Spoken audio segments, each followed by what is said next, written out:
തൻ്റെ അടുത്തേക്ക് വന്ന ജനത്തിന് വചനം മാത്രമല്ല, അവരുടെ വിശപ്പിനെ അകറ്റുവാൻ അപ്പം നൽകുന്ന യേശുവിനെ ഇന്നു നാം കണ്ടുമുട്ടുകയാണ്.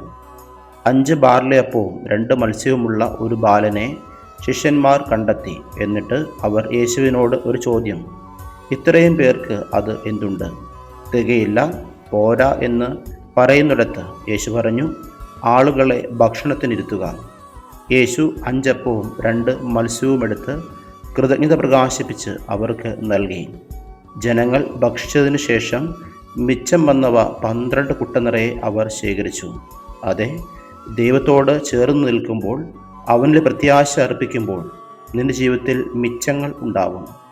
നിന്റെ ജീവിതത്തിൽ യേശു ഇല്ലെങ്കിലോ നഷ്ടങ്ങളും. യേശു പ്രകാരം പറഞ്ഞു വയ്ക്കുന്നു: എന്നെ കൂടാതെ ശേഖരിക്കുന്നവൻ ചിതറിച്ചു കളയുകയാണ് ചെയ്യുന്നത്. യേശു കൂടെയില്ലെങ്കിൽ എല്ലാം ശൂന്യം.